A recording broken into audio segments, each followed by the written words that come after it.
Understandably, I have an appreciation for vampires, but these Marines are very much in the closet about being vampires and I don't want to rush them.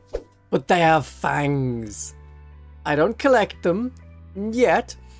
So let's look at what's been announced for the Blood Angels and decide if this edition is the time of the vampire. In 40k, in Warhammer 40k. They look good in Age of Sigmar already. If there's something really awesome, I'll be all in on Blood Angel vampires. But from what I'm seeing, Games Workshop is making the same mistakes and perpetuating the same problems with their miniatures. But let's look at rules changes first, because we're more of a rules channel than anything else. Mephiston is going to be a lone operative. So he's a psycho running around by himself, not trying to lead anyone with his "I totally survived the Black Rage, why can't you do it? We just don't talk about it." He is very much the lone angsty teen of the Blood Angels, which is already the lone angsty teen faction. Hence the vampires. But he's lone operative now, and he gets fight first, and he has a 4+ feel no pain instead of a 5+ feel no pain, as far as I can tell. So that will let him survive a bit longer when he's by himself. He's not just going to get rushed and ganked before he can stab someone. Commander Dante is getting an extra strength on his axe, and not just from the Sons of Sanguinius detachment rule. And that's about all we can expect for rules changes. There'll be a little bit more, but that comes more in the units. Units are being swapped out, and not really for the better. The Death Company Intercessors. Well, Death Company Intercessors with chainswords. The models in the new army box that has been shown off by Games Workshop today are based on the Assault Intercessors on foot. That is such a mouthful to say. So they may replace the Death Company Intercessors, or more likely and sadly, replace the Firstborn Death Company Marines. These were a super strong unit with the number of power fists and hand flamers and thunder hammers that they could have. They were the envy of battle sisters everywhere. But now they're still available on the store, but as they are a box that also makes the Death Company Marines with jump packs, I don't expect them to last. They're really cool models from an age where building a Games Workshop model was fun and easy to do. There are so many parts in the box, and they come as complete sets of legs and arms and things. You just put them together. Very simple to do. But I'll complain about the models at another time when I found someone to complain about Games Workshop models with. That'll be soon. Expect that soon. And in this box there are just so many parts. It is worth getting now before it disappears. Now I'm expecting that the Death Company Marines with jump packs, which are based on that Firstborn Blood Angels box, will get replaced with the Assault Intercessor with jump packs and the Blood Angels upgrade sprue kit. Another long-named unit.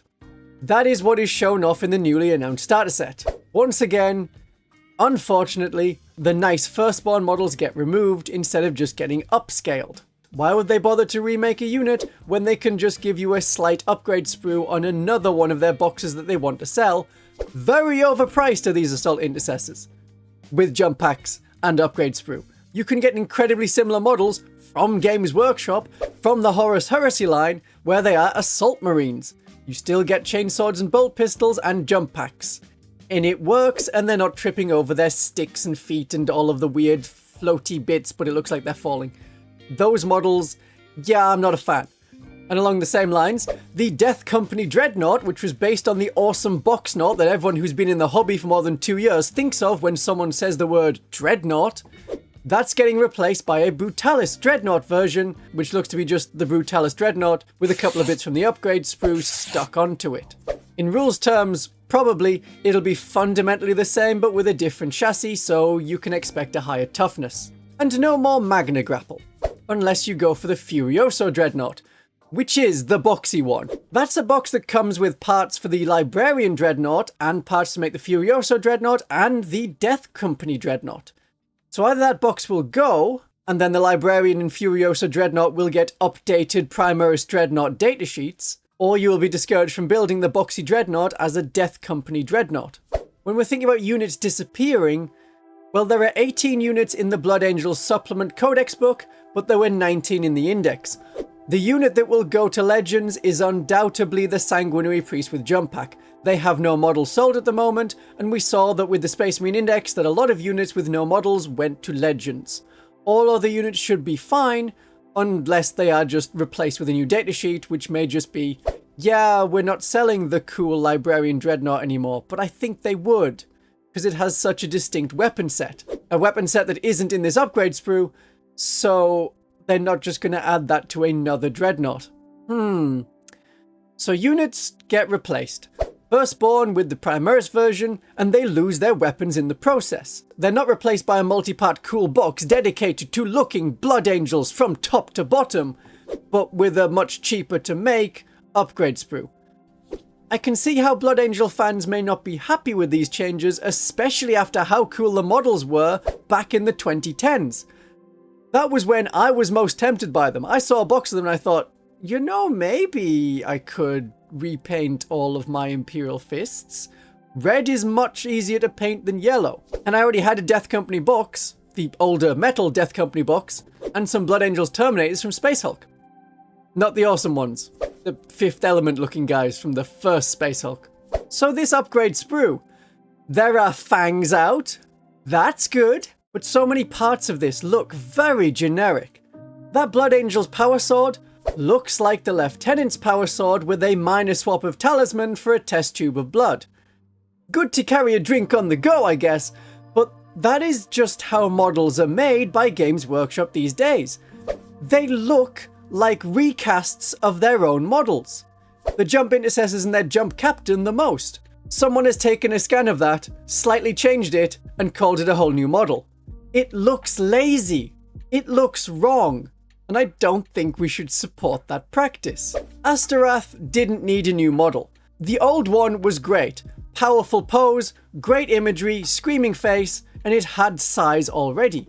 The new one is fundamentally the same basic pose, just twisted slightly. But we could say that about a lot of these models.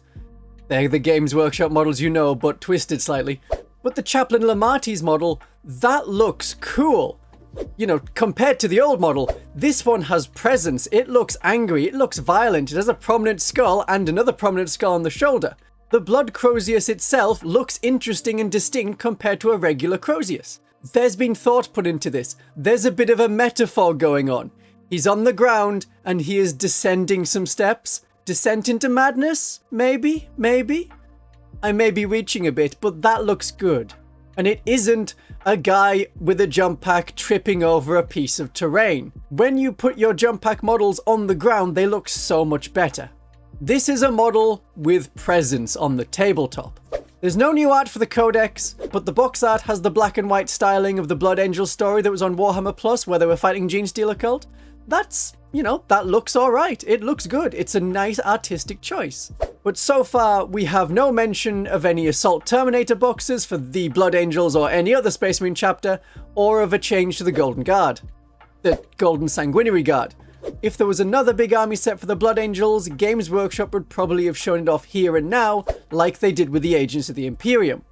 Now, if they're good in terms of rules, it's not the craziest idea to have your Deathwatch play using these Blood Angel rules. You could even keep the black armor. So that's one option, and from the looks of it, you should be able to have Deathwatch in a Blood Angel Space Marine army, even though there were previously rules against it. Let me know if you would do that.